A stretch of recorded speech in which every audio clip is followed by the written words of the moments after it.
Yes. How long do I know you, Eva? When did you graduate from Tyler, your MFA, with your MFA?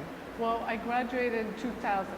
So that's 16 years, or no, that's about 18 years I know you. But I first met you in 97, when I first came to Philly. Yeah. Okay, 97. So I know Eva quite a long time. And I feel that we're close friends.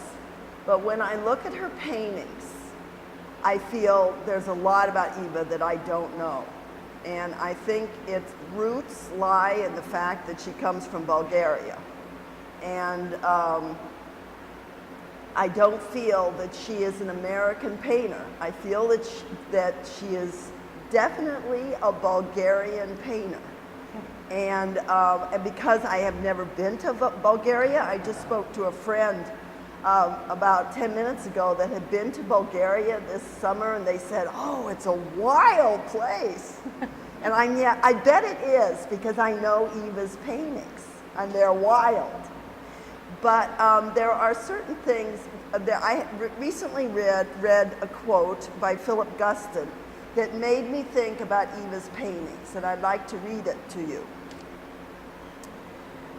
In a recent article which contrasts the work of a color-field painter with mine, the painter is quoted as saying, "A painting is made with colored paint on a surface, and what you see is what you see." This popular and melancholy cliche is so remote from my own concern. In my experience, a painting is not made with colors and paint at all. I don't know what a painting is. Who knows what even sets off the desire to paint? It might be things, thoughts, memories, sensations which have nothing to do directly with painting itself. They can come from anything and anywhere, a trifle, some detail observed, wondered about, and naturally from the previous painting. The painting is not on the surface, but on a plane which is imagined. It moves in a mind. It is not there physically at all. It is an illusion, a piece of magic. So what you see is nor what you see. I suppose the same thing was true in the Renaissance. There is Leonardo da Vinci's famous statement that painting is a thing of the mind. I think that's right. I think that the idea of the pleasure of the eye is not merely limited. It isn't even possible. Everything means something. Anything in life or in art, any mark you make has meaning. And the only question is, what kind of meaning? A few years ago, I went with Eva to the Guggenheim to see the Futurist exhibition that was there. And we both kind of went our separate ways, and we're looking at the show at our own pace. Come up, have a seat up here. And I came upon Eva looking raptly at a painting that I had never looked at before. And it was The Funeral of the Anarchist Galli by Carlo Carra, who was an Italian futurist. And the painting was made in 1911. And the painting really made me think about Eva's paintings, the speed of it, the violence of it, but the delicacy of it, and the fact that it was an illusion, a picture. And that's the way that I think Eva's paintings are very different than American abstract painters like myself. I think that the action that goes, they're like internal pictures, emotional states, and they always feel like they're going to a narrative. And I want to read you a little bit about what Carlo Carra said about his painting, which made me think so much about Eva's painting. This painting is in MoMA, and it's a very powerful painting, if you ever get a chance to see it. It's probably the most powerful futurist painting I have ever seen.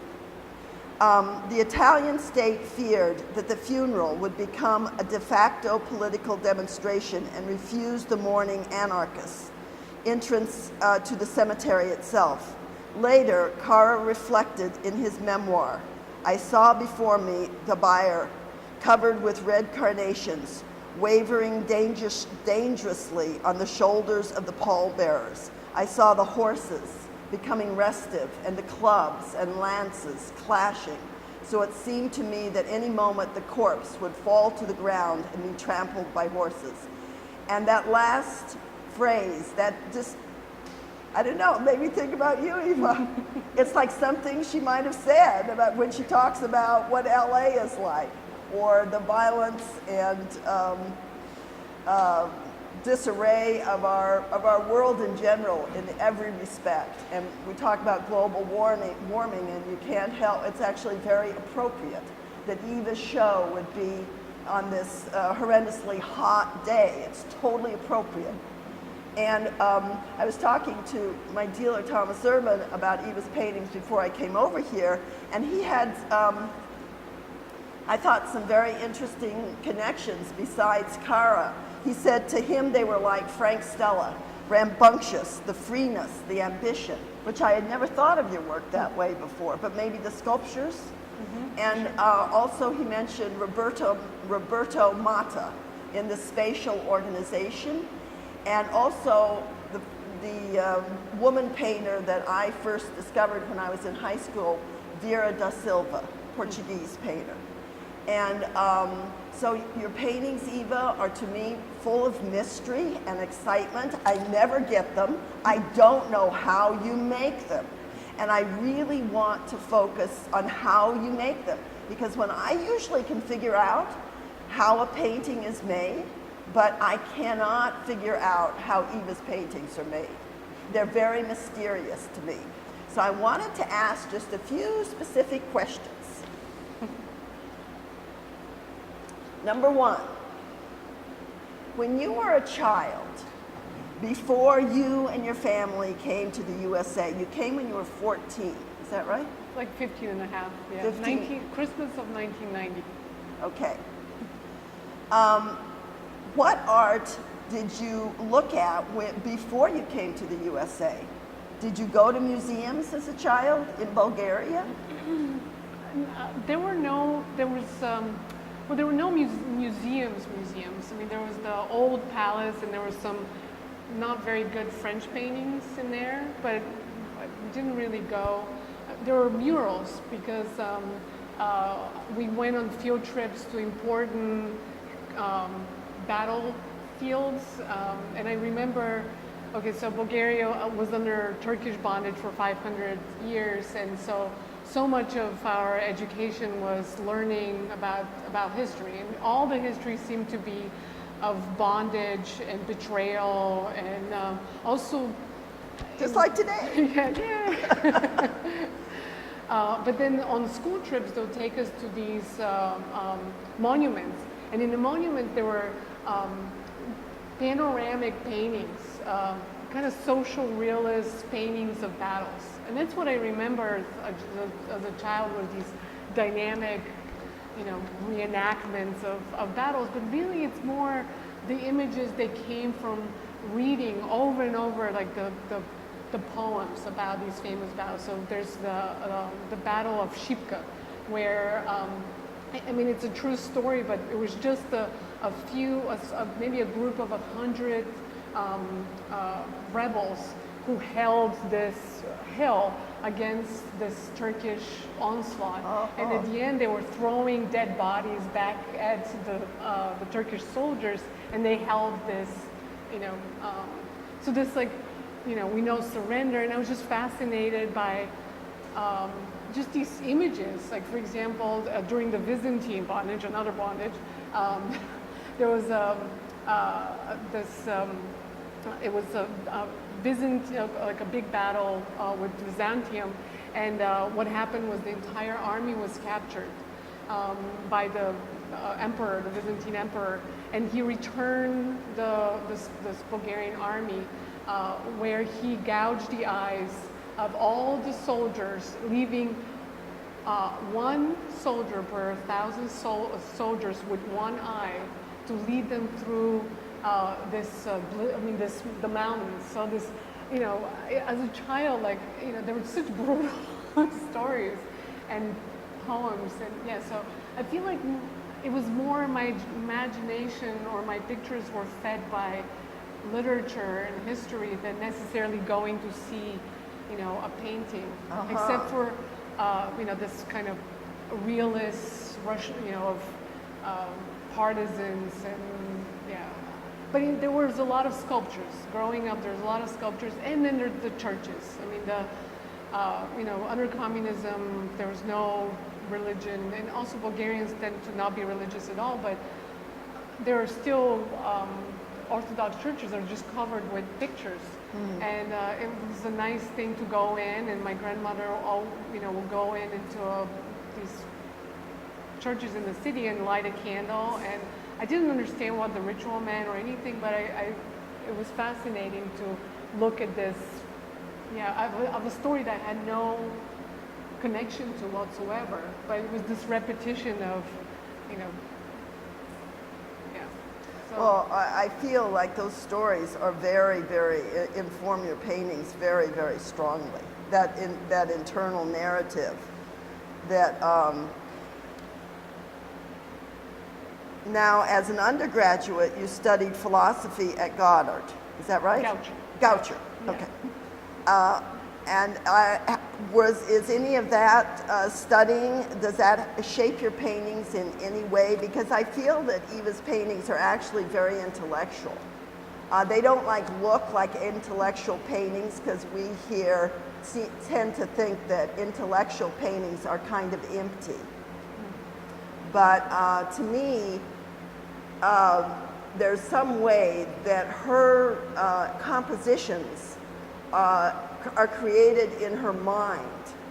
I think she is very fast mentally, and there's some way when that the paintings don't seem physical to me at all, but seem extremely internal, and it's almost like she knows just right before she's going to do something what the space is going to be like and the illusion. So was your studies in philosophy, did they inform your paintings at all? Well, when I came to Thailand, I really wanted to just get rid of all of that and learn how to paint. But what did you study at Goucher? Well, at Goucher, it was continental philosophy, so it was Merleau-Ponty and Heidegger and Derrida, but really what fascinated Nietzsche, Bergson. When I think back on that time, it was really this, and Foucault, of course, but this interest in perception and perception in time, and the importance of the body. And so what happens when you look at an object, there's a temporal moment, there's a body, there's a mixture of sensation, there's this kind of stacking up temporal, like your memory of a glass, the linguistics implications of knowing what a glass is, and the way that you frame, this object with all the kind of history of, that word, that meaning. And in a way, this this idea of repetition, so this layering of perception, that it's not just one thing, it's a bodily experience, and it's a linguistic experience, and so it's a very complicated, it's a cultural experience.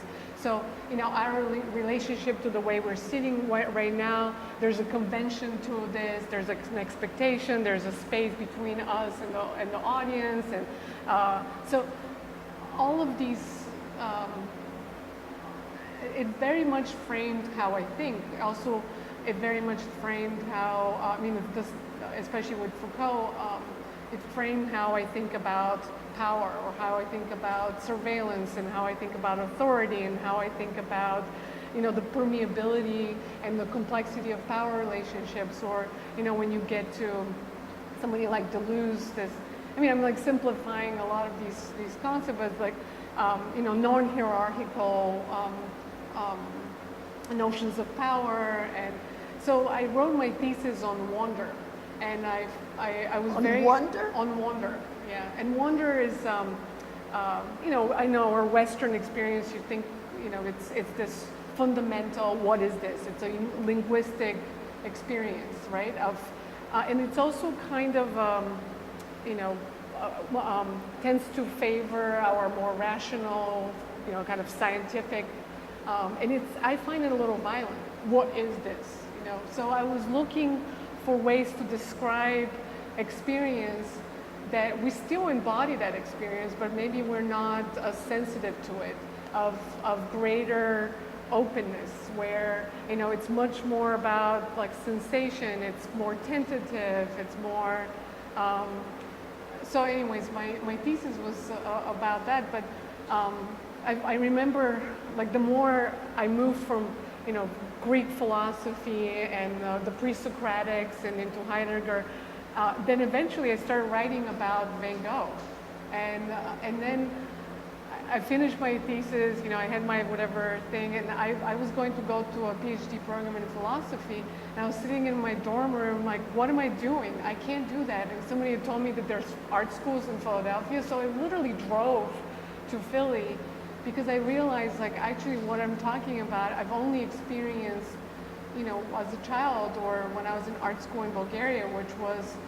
you know, those moments. It's like, where does the painting happen? Why does it happen? What is that compulsion that gets you in that place? But it's a very specific temporal relationship.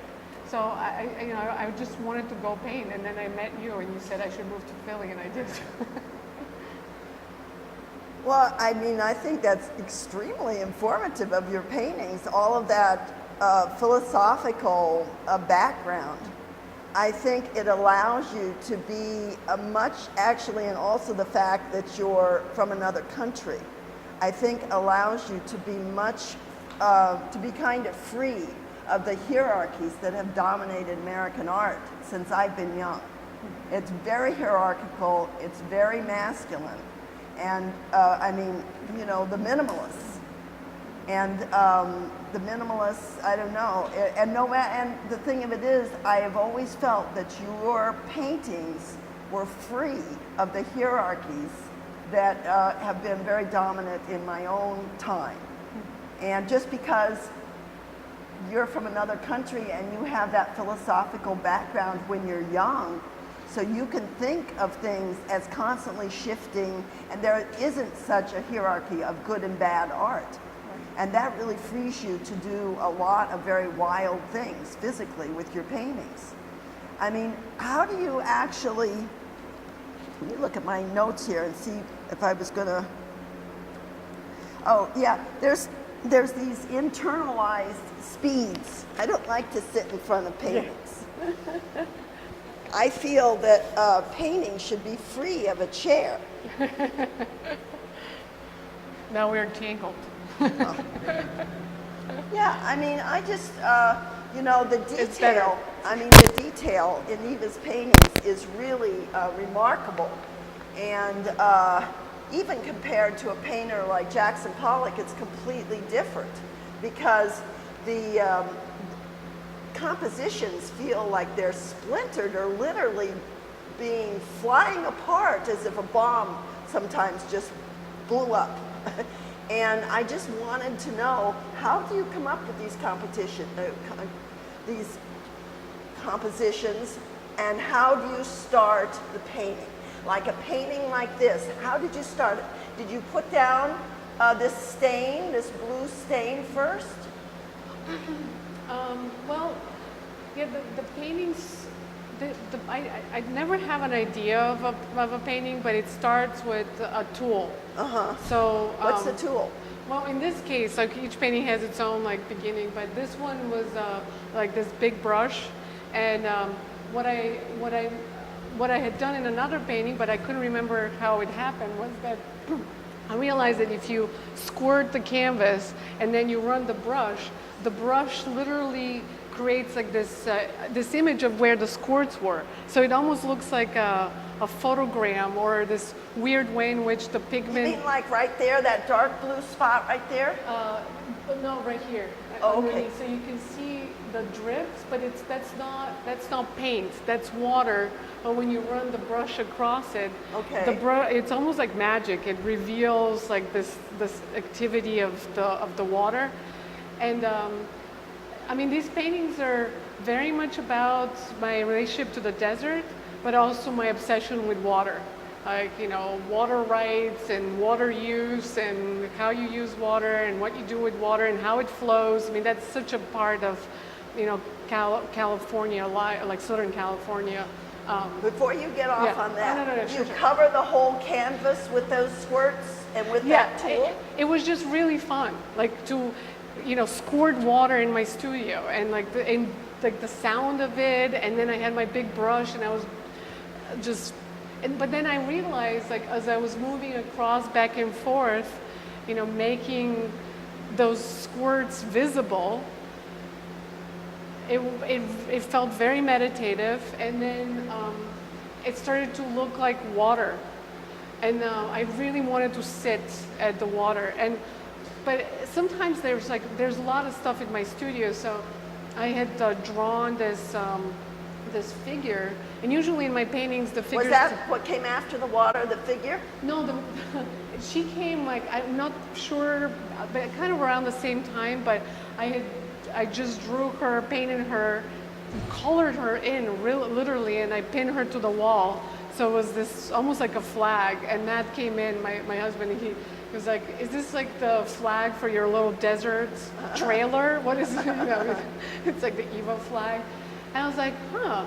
So so I just pulled her off the wall and I just glued her into the painting. So sometimes it's not. How do you glue, by the way? It's all matte medium. Because Iva is a fantastic gluer.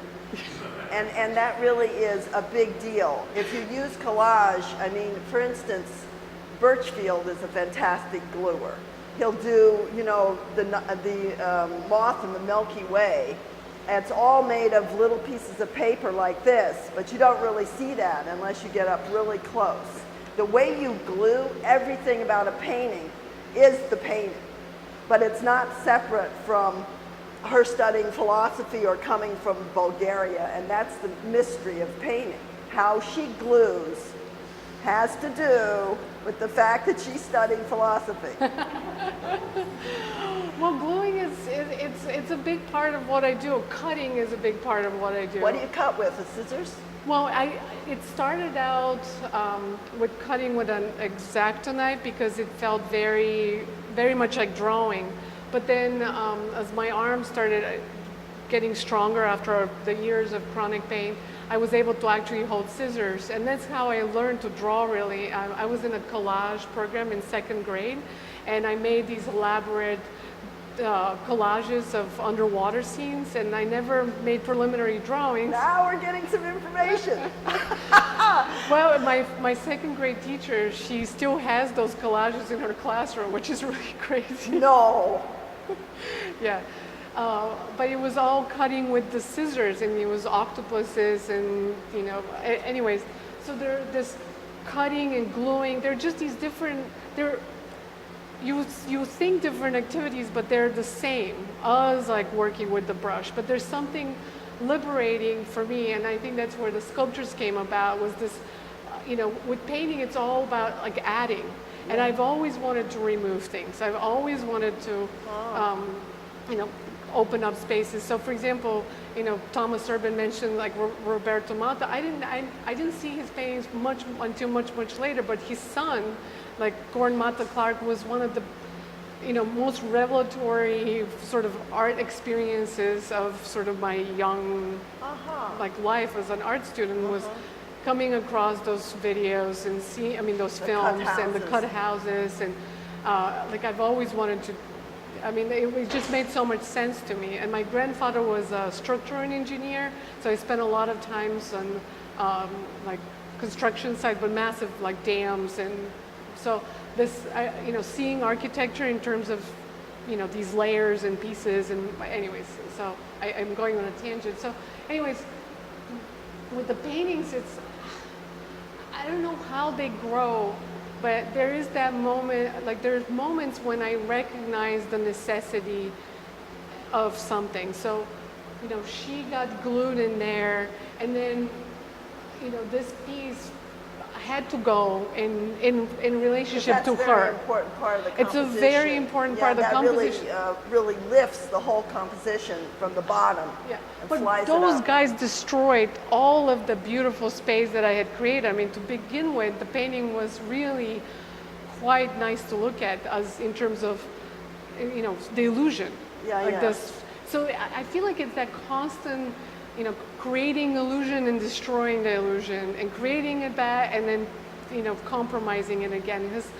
And I think in that back and forth, there's that possibility to, I don't know, both create a narrative and obscure it, both to hang out with Pollock. I mean, my relationship to Pollock is, you know, my experience of the American West, and which was basically the first thing I could do in 91.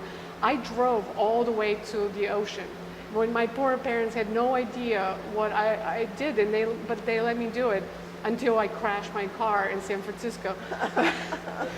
And then had to return. But you know, the experience of the American landscape connects me to the scale of, you know, abstract expressionism, and, you know, I think that there's something about like Pollock standing dripping, like it's very, very important to me. But there's also, you know. Well, tell us about the sculptures, because the sculptures are really interesting in that they're changing a lot, and you're very enthusiastic about them. And how did they happen to come about? Okay, well, the way the sculptures came about is, I mean, I think it's some of the artists that you exposed me to, like the Viennese action painters and Fontana and Alberto Burri, and you know, the physicality of. I mean, I was never quite. There's so much space, like between the cut edge and the painted edge and so on, and I really wanted to see what that feels like to actually inhabit it. And so I was sitting in my studio, and I just had this, like, and I've also had so many physical problems for decades now, and so this relationship between the skeleton and the connective tissue and the musculature and so on, in relationship to the surface of the painting, the body of the painting, because painting is also, you know, just material, and it is this strange skin stretched over an armature. And so, you know, Pilates tables, gynecological devices, you know, the rack, all of these machines that stretch, transform, hold the body. And so I started But if we had a sculpture in here, it'd be really different than that wall piece. Right. So the sculptural investigation started in these wall pieces, and I call them talisman debris, and they're very much like the accumulation of things in the studio, and they feel very different from the sculptures that are in the other room. They're much more about like the juxtaposition of materials and the kind of reality of sculpture. Well, you have some actual images in those sculptures. That's very important. You actually have bones. Yes. That are cast in concrete. Sculptures, well, they started with mining this dump of like reclaiming metal, but also some of the concrete comes from actual demolition sites in Florida. And then that moved me more and more into, you know, the possibility of actually casting objects. And in the past 2 years, I've spent a lot of time in the desert, and I have this the dryness of the desert, and just all of the debris. There's so much debris, both human and natural, whatever that means. You know, like a car from, like a piece of car from 1915 next to a Joshua tree limb. Just the position. I mean, the desert is such a sort of garbage dump for both the, you know, military-industrial complex and the city of Los Angeles, and, you know, all of these people who flee there to escape. So it's a really interesting place. And so, like, I couldn't help but collect some of that debris, and this, I don't know, this like activity of putting those things together and assembling them, and the sort of the double function that of both of, like, the sculptures feel both like a little chunk of landscape, you know, like a mesa or hill with these strange attachments to it, but also they're very figurative for me. Yeah. I feel I really love the sculptures in this show, the new sculptures. They're bigger than they were, or they seem bigger. Is it maybe just in my mind? But it would seem like, do you ever paint the sculptures? It would seem like you could do a big still life of sculptures. I think that would be interesting because because it would be like they'd appear in your paintings very different than they are, because your paintings are so full of illusion, and because the scale of the paintings is very different than the scale of the sculptures. Well, the sculptures are starting to affect the scale of the paintings. I mean, for years I really was not interested in making medium-sized or small-sized paintings. It was always these big fields that I could populate and move around. And nowadays, I think the relationship with the sculptures is allowing me to, you know, enter into the paintings in a different way. But, you know, with the sculptures, actually, there's quite a bit of playing around with. I mean, that's why I hand paint them. I make plates for each sculpture using different printmaking techniques, and the And you images have a lot of help making them, don't you? Yeah, and so the sculptures in the other room, they're made at graphic studio, and I work with assistants, and it's very, very different experience in Tampa, Florida. And the way they come together is there's the concrete happening here, the casting is happening here, the printmaking is happening over here, and then each plate belongs to a sculpture, and each one of them has its own very elaborate technique and materials and time and so on. And so as all of these elements start to come together, the kind of process of assembling them becomes you know, very much an opportunity to play between you know, how do I trick the eye in a way? Like, how do I make this piece of metal become air because I paint it in a certain way? Right. And how do I, you know, allow like my kind of black line to stitch areas and, you know, make your eye travel from one plane into another without actually understanding that, you know, you're moving physically, like actually physically from this dimension to this dimension, right? Because you're now caught up by the illusion of the line. Right, so, right. Well, it's 10 minutes to 5. Yeah. And I feel like the thing that distinguishes Iva's work is that she is a very brilliant person. And I feel that her work is very heady, without the snobbery of being a quote-unquote intellectual. And because she's a very socially committed person also. So I think her brilliance and her energy is very heady. And like when I look at a piece like that,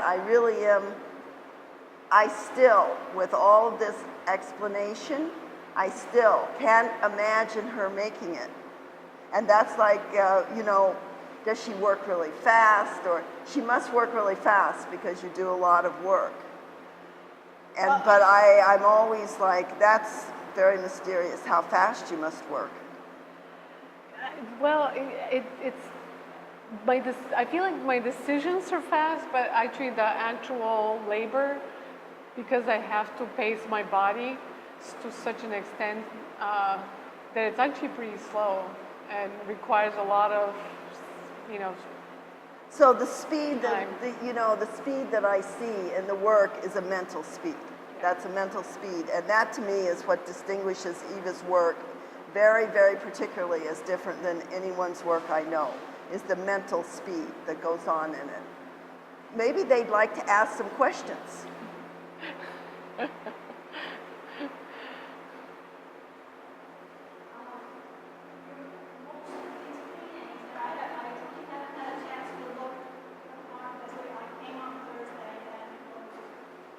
Instead, but looking at it, they seem way more open than your previous bodies of work.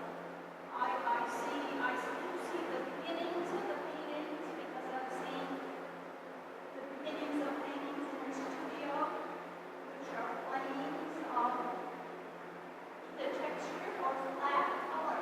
Yes. And they're beautiful. I mean, I would have liked to have had that stage. Yeah, yeah. That's, that's not it. So I see way more space. I mean, I see more evidence space Yeah, yeah. than previous. That's And interesting. there's less of this, Compressed. yes,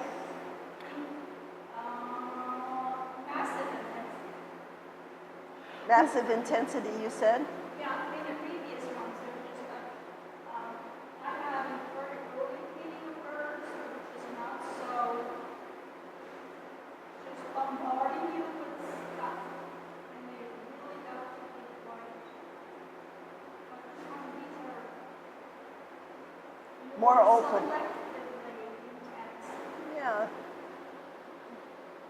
That painting has got a lot of space in it for its size, and I really like seeing the sizes and shapes of Eva's paintings changing, getting smaller, getting more distinctive from painting to painting. I feel I really enjoy that. That painting, actually, particularly the space, that's the western sunset, surely. Well, it's really interesting you bring up the painting, the earlier painting, because that painting was painted in response to literally driving to the end of the world. I drove in New Orleans all the way to Grand Isle. If you look on the map, there's a series of dots that still land into the Gulf of Mexico. And if you drive, there's continuously crews that are keeping that road still in existence. So as you drive, you think that you might not be able to come back. And then that painting had to do with reaching that furthest point into the Gulf of Mexico. And these paintings, as I said earlier, they have so much to do with my love affair with the desert. I mean, I go there pretty much every 2 weeks, 3 weeks, and it's a physical need, and it's also strangely like a love affair. I mean, it reminds me of having a crush on somebody in high school, like going up this particular road. I get really, really excited to get to this plateau, this particular, it's called Pioneer Town. Anyways, it's just a bizarre place. But I spent about a week in the desert by myself and the dogs in January. And I haven't had any space, really. I mean, between having a kid and living in Los Angeles, so to be alone, I don't remember the last time I had been alone like this. And so I would take these 7-hour hikes in the morning, and then I'll come back and just make drawings in the dirt.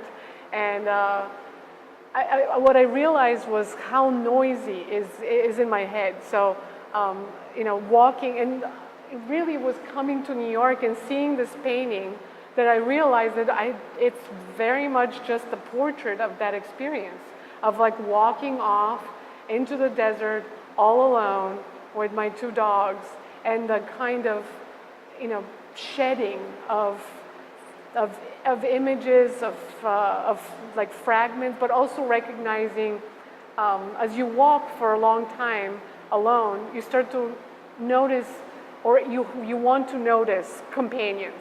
So there's like these references to birds, because I started to need to anthropomorphize like this landscape. Like I really needed to have a connection to the vultures that were interested in my adventure. I really... That's a good one. I really like that painting. But then there was these also moment, like for example, that black mark. I mean, this came from a print that I had made, a couple years ago. It's this thing.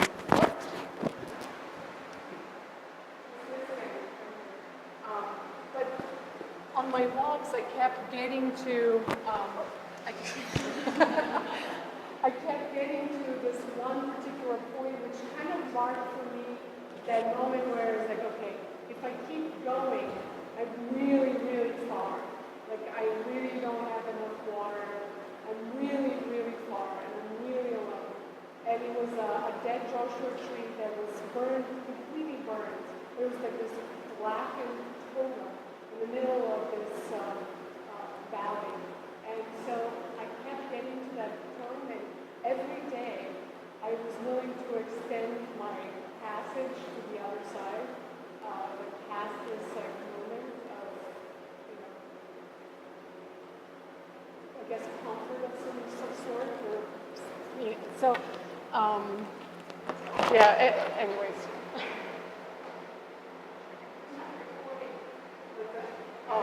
Oh, right. Okay. Well. Oh well.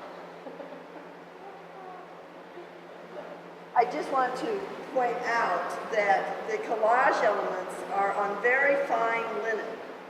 And I think that is a very distinctive use of the material relative to the cotton canvas that's more stained and soft. To have the details on that finer weave, I think really makes it feel like the drawing is right up on the plane, on the top plane of the canvas, and it's very crisp. And that painting is really works well because of the stained background and how crisp the drawing is on that fine weave linen. I mean, that's a really good painting.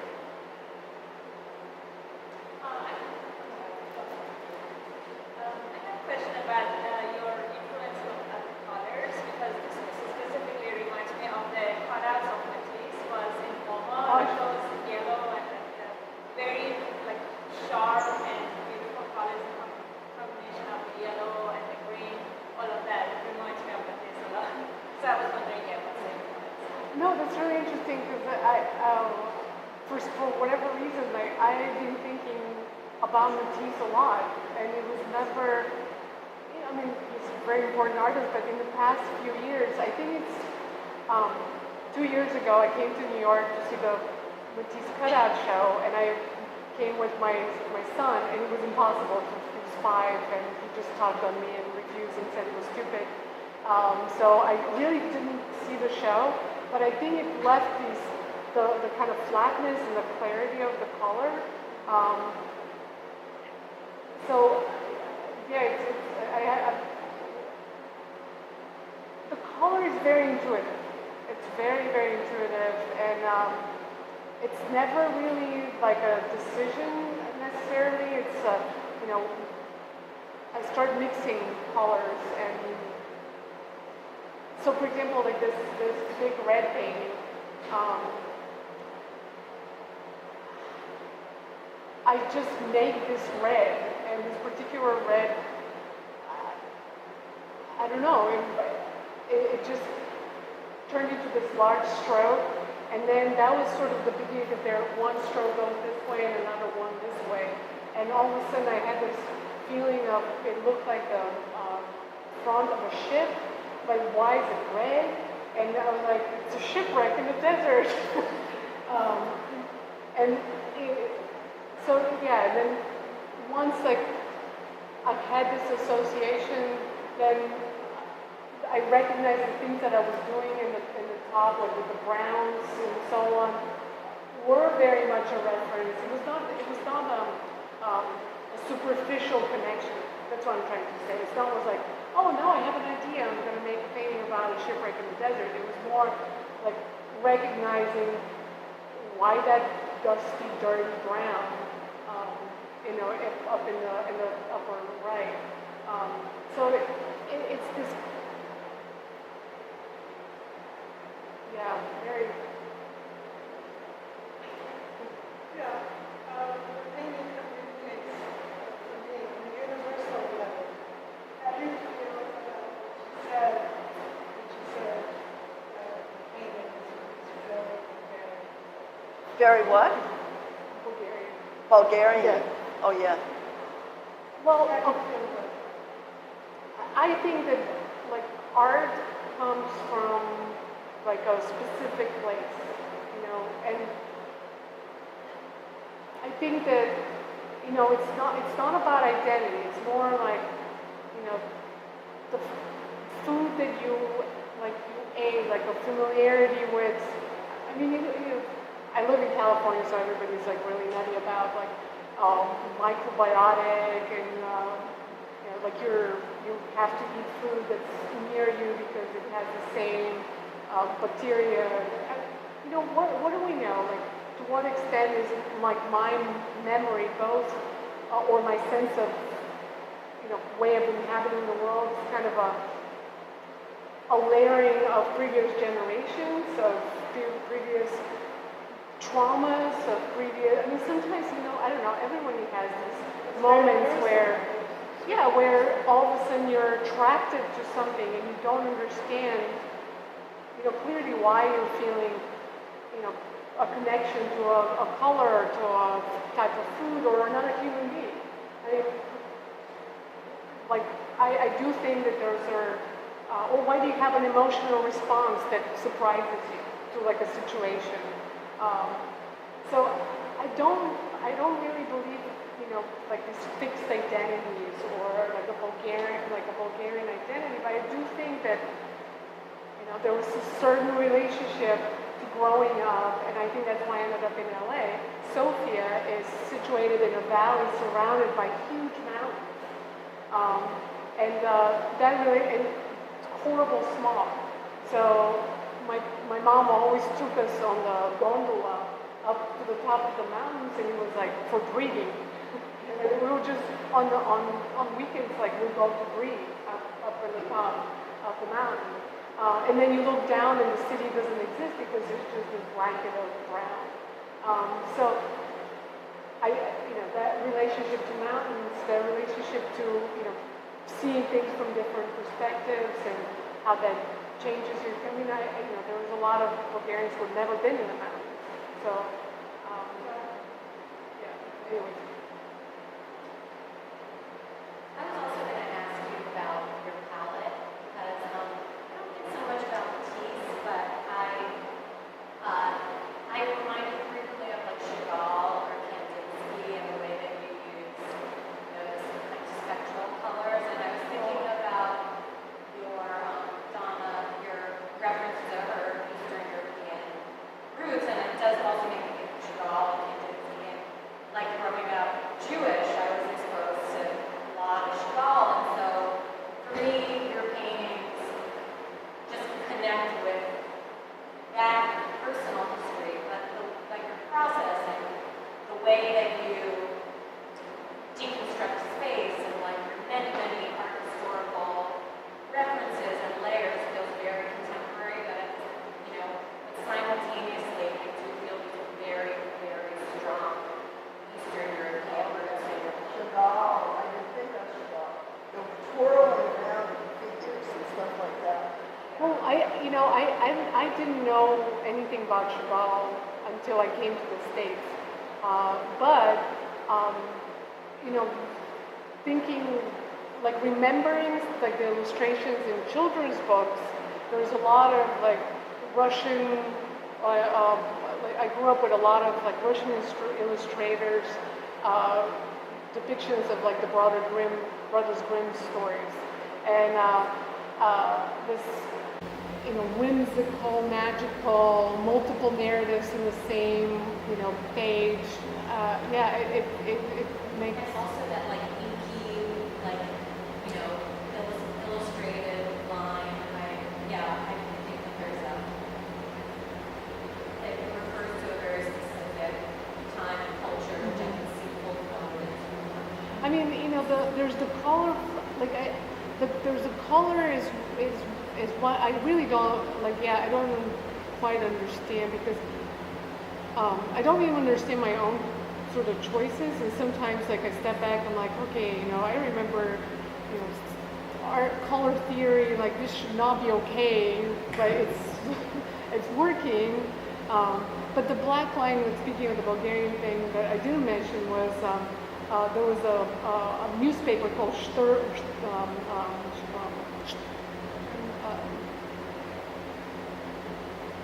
it means wasp in Bulgarian. Anyways, and it was caricature. It was like a funny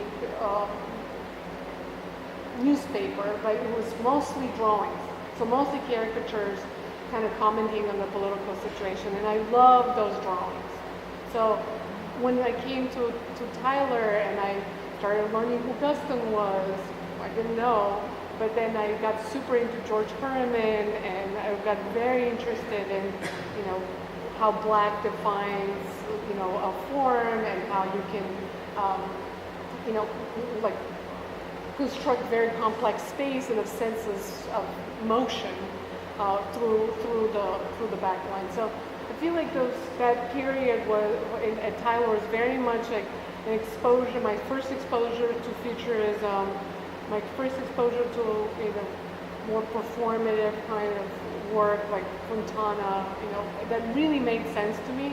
But also I was in Germany a few years ago, and I was really struck to see Fontana, like a lot of Fontana there, and a lot of papier, and I started to like understand, you know, like surfaces. I mean, like there's so much of Fontana embroidery. It was like response to surfaces that were damaged by war. I mean, in downtown Bulgaria, in like Sofia, there were scars like this on buildings, and so seeing their work triggered like particular memories that I completely was not aware of.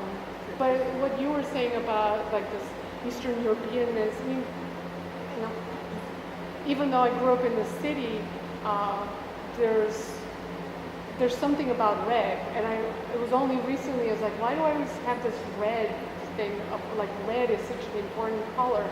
And my father came back from Bulgaria and brought me like a traditional tablecloth, and it is like this super crazy intense red that's woven, and so, you know, red is like fertility, and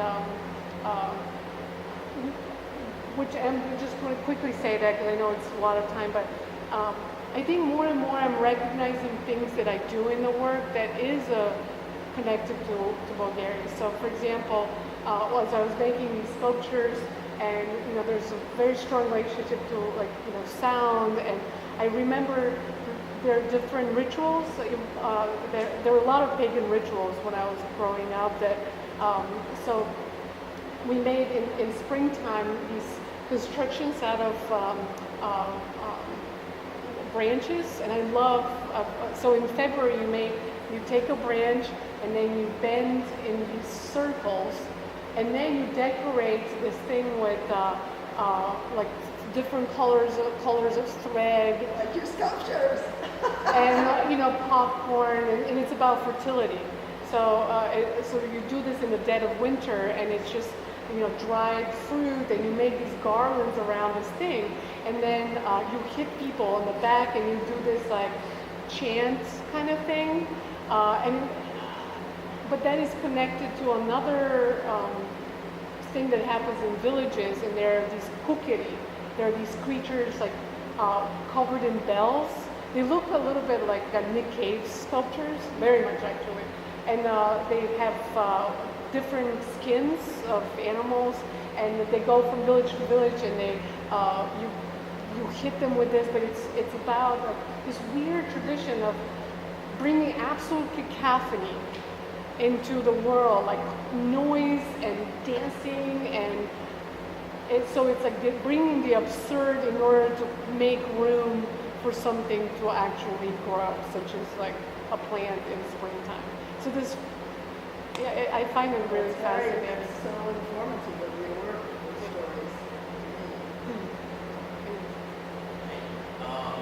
I really like that you brought up intellectualism and that you're approaching the paintings intellectually, and then plugging that into the philosophical practice that you have. I can see that in the paintings. Partially because the gestures are so thin and watery, and they don't ever become physical. So I can go to time, memory, prints, phenomenology, that you're not saying. But then when I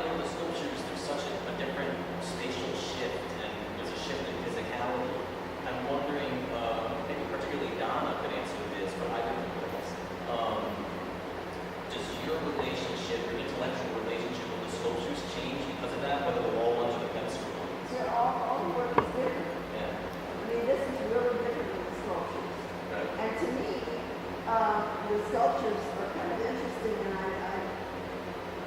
I can't kind of connect them. You know, I was thinking, well, maybe early David Smith, or, you know, I'm always trying to connect things, but I feel like the way she uses illusion, like she casts tree branches, and so they're actually an illusionistic, but it's in concrete, you know?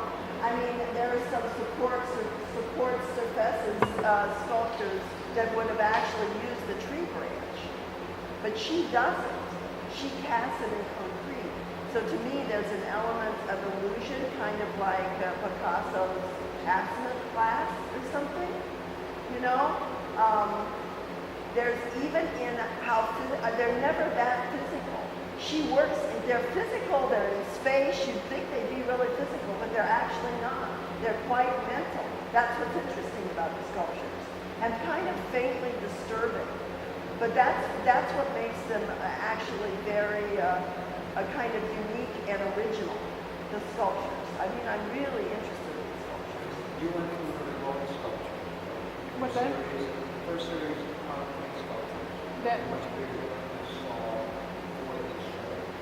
yeah, these are the first concrete ones. Yeah, the previous ones were just metal and with some chunks of concrete. Did you have some stones? I mean, Oh yeah. And the previous, these are the first one with cast stone, but the previous one where the metal was welded around like chunks of concrete that I harvested from the demolition site. well, I like those. Thank you guys. Yeah. Thank you.